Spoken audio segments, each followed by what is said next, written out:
Udah setahun lebih Samsung S23 resmi di Indonesia, kira-kira masih layak dibeli nggak? Secara harga barunya udah 10 jutaan. Dan bahkan kalau misalkan kalian beli second, harganya udah 8 jutaan. FYI, itu garansi resmi. Dan menurut gua, HP yang saat ini masih jadi seri S terbaik yang bisa kalian temuin. Jadi kira-kira apa kabar Samsung S23 di tahun 2024? Ya, gua langsung aja bahas kalian review 1 tahun lebih. Jadi langsung tanpa basa-basi, let's check it out.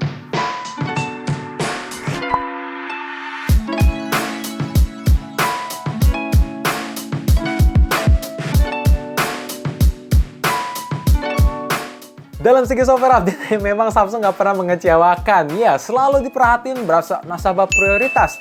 Ya, HP ini udah resmi 14 bulan di Indonesia. Juga terima udah total 14 kali software update. Bahkan puncaknya kemarin di bulan April, fitur yang digembar-gemborin di Samsung S24, ya yang kalian tahu AI, tersedia juga di HP yang saat ini tanpa adanya pengurangan fitur. Jadi kalau misalkan kalian pengen Samsung S24 tapi budgetnya masih terbatas, rasanya bisa jadi opsi yang tepat. Ya, fitur-fitur kayak AI Generative Fill menurut gue sangat ngebantu. Kalau misalkan ada hasil foto yang kurang, objeknya pengen dibesarin, dihilangin, dikecilin, atau bahkan pengen ngisi spot yang kosong, juga bisa langsung tanpa perlu download aplikasi third party. Circle to search, kepoin barang orang tuh nggak pernah semudah ini. Ya, bisa dimanapun, jam berapapun, kapanpun, lewat aplikasi apapun, tinggal tekan tombol home button. Gila sih, ini mantep banget. Ketiga, chat assist. Karena kemarin ini fitur AI-nya udah tersedia bahasa Indonesia. Jadi kalau misalkan kalian pengen ngechat sama orang-orang luar negeri, teman-teman online, tapi ada bahasa yang bingung-bingung, bisa otomatis di-translate. Kalian bisa atur slangnya juga, mau bahasa yang lebih proper ataupun bahasa yang lebih formal. Bahkan interpreternya ini kepake banget kalau misalkan kalian jalan-jalan ke luar negeri. Untuk translate-nya sih ini 90% gue ngerasa masih akurat sih. Mantap. Buat yang kecewa sama Samsung S24 kemarin karena menggunakan chipset Exynos, rasanya ini bisa jadi alasan yang lebih ngebuletin kenapa kalian harus pilih Samsung S23. Karena chipsetnya menggunakan Snapdragon. Ya, emang sih umurnya udah 1 tahun. Tapi makin diupdate, gue ngerasa makin membaik alias lebih stabil. Dipakai kebutuhan untuk gaming Genshin Impact, gue ngerasa 30 menitnya ini makin konsisten. Walaupun ya kalian harus tahu diri, mau dipakai main berjam-jam untuk HP seukuran kecil ini, modalin fan cooling biar lebih stabil. Karena kalau misalkan nggak dipakai fan cooling, untuk mencegah overheat, HP akan nurunin performa, jadi ada berasa throttle, FPS-nya pun jadi berasa turun. Terus kalau misalkan mau dipakai kerja menggunakan Samsung DeX juga ayo-ayo aja, walaupun ya lagi-lagi modalin fan cooling, karena kalian pakai kebutuhan berat dengan device sekecil ini. Sisanya, kalau misalkan kalian mau pakai santai-santai doang, kayak chatting, browsing, ataupun kebutuhan kerja, rasanya performa HP ini tuh masih oke banget. Gue nggak ada merasa penurunan yang terlalu gimana-gimana. Bahkan spoiler sedikit nih, untuk suhu Samsung S23 ini sedikit lebih adem ketimbang Exynos 2400 kemarin.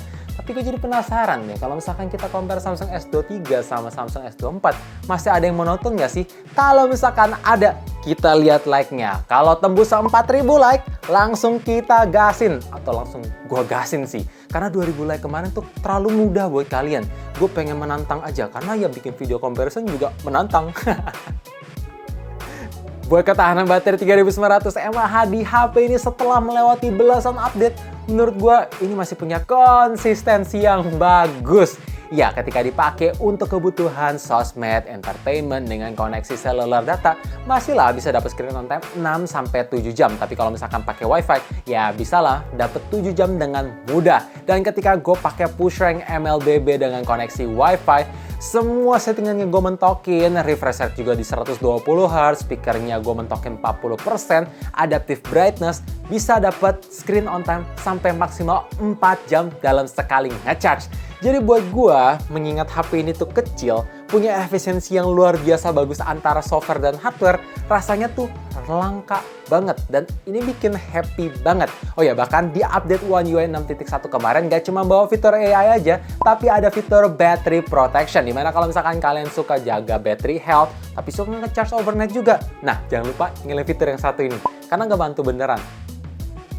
Guys, lihat kedua ukuran HP ini tuh nyaris mirip, tapi menurut gua konfigurasinya Samsung S23 beneran numero uno. Iya, ada ultra wide lens, dan telephoto lens.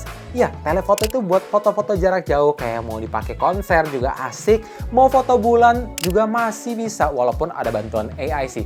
Tapi tetap, ini menunjukkan kalau form factor sekecil ini masih sangat komplit ketimbang iPhone 15 cuma pakai dua lensa aja. Dan ngomongin kualitas hasil foto di kondisi daylight seperti ciri khas Samsung. Dalam segi detailnya ya tajam dan image nya bagus, vibrant, vivid, berasa di color grade, jadi cocok buat kalian yang pengen capture langsung di-upload ke sosmed tanpa harus edit. Dan untuk kualitas foto di low light, gue ngerasa night mode-nya sekarang lebih konsisten. Iya, detailnya lebih tajam tanpa ada extra soft sharpening yang berlebihan, noise dan grain itu jarang banget kelihatannya. Bener-bener konsisten banget sih. Tapi gimana guys, menurut kalian, apakah ini feeling gue doang atau beneran? Coba komen di bawah yang udah pakai S23 dari awal, supaya gue tahu juga. Satu hal yang harus gue akui memang desain HP ini tuh ngebosenin banget. Dari HP 1 jutaan sampai 6 jutaan mereka, atau bahkan sampai S24 kemarin sih. Sama persis, jadi nggak ada pembedanya antara HP mahal mereka sama HP menengah mereka. Tapi satu hal yang selalu gue apresiasi selama setahun terakhir menggunakan HP yang satu ini ada di bagian form factor yang luar biasa compact. Ya, dengan segala kehebatan yang ditawarin, tapi ukurannya sekecil ini, gila sih, enak banget. Digenggam pakai satu tangan, plus bisa digunakan satu tangan, rasanya nyaman banget. Itu alasan kenapa gue betah banget sama S23, bahkan sampai S24. Itu menarik banget. Setuju nggak kalian? Kalau misalkan setuju, coba lihat like-nya guys. Sekaligus kalau misalkan sampai 4.000 like kan, kita gasin compare. Jadi apa kabar Samsung S23 di tahun 2024? Apakah masih layak dibeli bang? Menurut gue dengan hadirnya fitur AI di HP ini 1000% masih worth it untuk dibeli. Performanya nggak malu-maluin, ketahanan baterai masih bisa bersaing, fitur-fitur semuanya ya ini 11-12 sama Samsung S24 tapi dengan harga yang lebih murah. Rasanya nggak masuk akal, jadi silahkan beli kalau misalkan kalian suka HP compact. Kalau misalkan nggak suka, ya skip aja. Dan sekarang gue pengen tanya nih, buat kalian yang udah pakai Samsung S23, gimana keluh kesahnya, suka dukanya? Coba share pendapat kalian di bawah, supaya yang lagi bimbang bisa dapat keputusan harus beli atau skipnya, karena itu yang paling penting. Gue sih berharap dengan adanya video ini kalian bisa terbantu, dan kalau misalkan kalian terbantu, bolehlah juga share ke teman-teman, subscribe buat yang belum subscribe, sekaligus nyalain lonceng notifikasinya juga supaya kalian tahu kapan video baru diupload. Dan kita lihat apakah akan kita compare atau tidak. Like kalian yang akan menentukan. Thank you for watching, stay safe, stay healthy, dan stay updated with up to date.